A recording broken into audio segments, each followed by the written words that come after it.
New analysis has confirmed that the new variant of coronavirus has a much quicker transmission rate than the original strain. Researchers at Imperial College London say that even with a lockdown similar to that in England in November, the number of cases would still triple, and that this was the most serious change in the virus that we've seen. It comes as the government reported another 53,285 new infections. The surge in cases, particularly in London and the South East, has left NHS emergency staff at battle stations, according to medical leaders, with health workers exhausted and struggling to cope. Our health correspondent Dominic Hughes reports. It might be a new year, but there's no let-up in the pressure on hospitals in London and the South East. A surge in seriously ill COVID patients means staff are being pushed to the limit. Intensive care beds are a real pinch point. Some patients have been moved from Kent to Bristol and Plymouth, where there's spare capacity. That in itself is not unheard of, but doctors say it shows the pressures they're working under. If the number of cases don't begin to reduce fairly soon and indeed reduce sharply, we would be in a situation where the healthcare infrastructure, not just in London, but across the entire country, is overwhelmed. And it's not just rising patient numbers. Staff themselves are falling ill, meaning resources are getting stretched.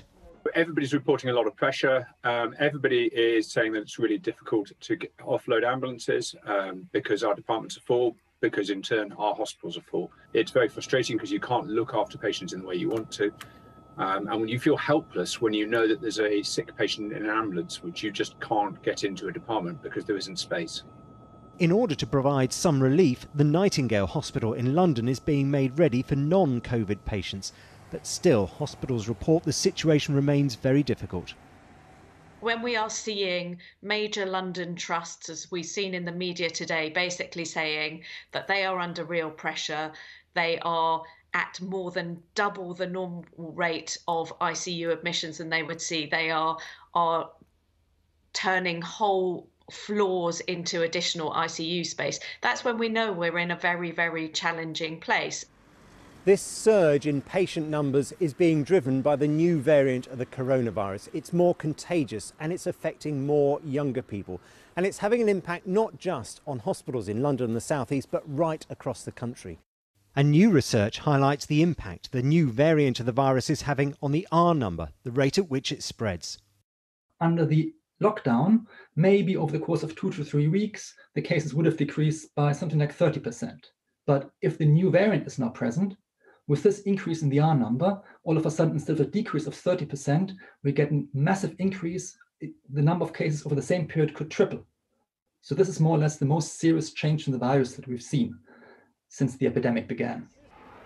The best defence against the virus remains maintaining social distance, good hand hygiene and wearing face coverings. But the big concern is that as this new variant spreads, the extreme pressures now evident in London and the South East will soon be seen across the country. And Dominic is in Salford for us now. Dominic, just as you were saying there, really, this new variant is really putting serious strain on the NHS. Yes, Rita, I mean, tonight we're seeing a real contrast, aren't we? That optimism around the vaccine that we've enjoyed for the last couple of weeks, and that remains our chance of getting out of this dreadful situation in which we find ourselves. And yet at the same time, the health service is braced for what we're told will be a nail-biting few weeks. And the reason for that is there are now hundreds of thousands of people in the UK who are infected with the coronavirus, and sadly some of them will need hospital treatment. They will become very ill and will need that hospital care. And yet hospitals are struggling not just with rising patient numbers but with staff sickness. Staff are also exhausted. They've been doing this for months now. So we know that hospital cases have been rising here in Greater Manchester as well. A doctor told me that after a very busy October and November, they had a quiet few weeks at the beginning of December, and now those cases are rising once again. So the great fear is that what is happening in London and the South East will now spread to the rest of the country, driven by this new strain of the virus that does appear to be much more contagious. Thank you very much, Dominic. Our health correspondent Dominic Hughes there.